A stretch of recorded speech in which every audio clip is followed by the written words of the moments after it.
Hi, I'm John Barnes. I'm the Director of Systems Analytics and Marketing for St. Luke's Health Systems Supply Chain in Boise, Idaho. I'm going to give a talk on how you can create and execute a marketing strategy to propel your change management efforts. There's a 5-step process, and let me give you the quick 5-point overview now, and then I'll go into detail on each of the 5 points.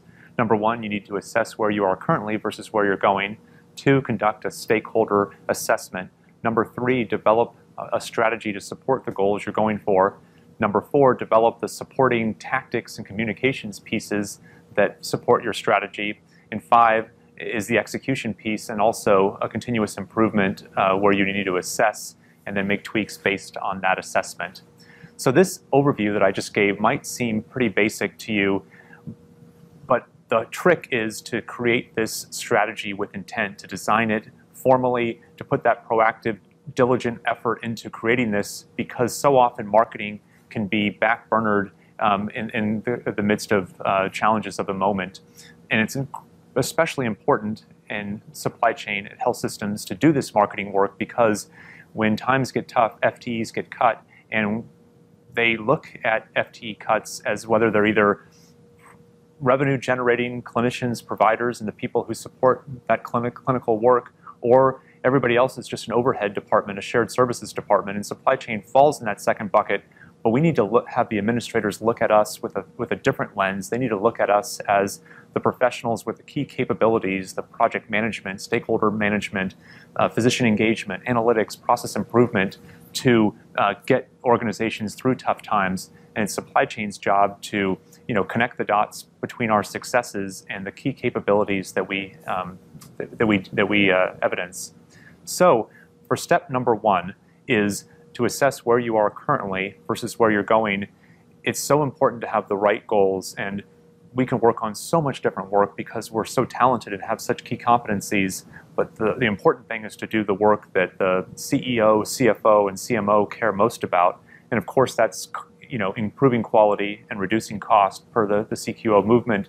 But in supply chain, we also add a third bucket that may not check the first 2 boxes, but we are aware of the most important politically influential stakeholders in our organization, and we're going to do extra work for them whenever possible to make sure their projects go smooth too, in order to maintain their support so they can help us in so many other ways. So number 2 would be to conduct a stakeholder assessment.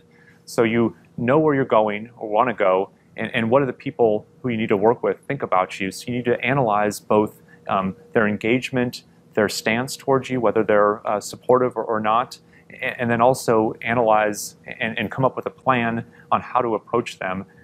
In summary, you want to find the influential supporters and leverage their impact as much as possible. Conversely, you want to look at your strong opponents and try to convert them to supporters, or at a minimum, reduce their power and turn them into a weak opponent. Number 3 is you know where you're going, you know what your stakeholders think of you, and how to engage them. So now it's a matter of building the actual strategy and approach and language, and how you're going to go to market to go after your goals, and what language and words you're going to use.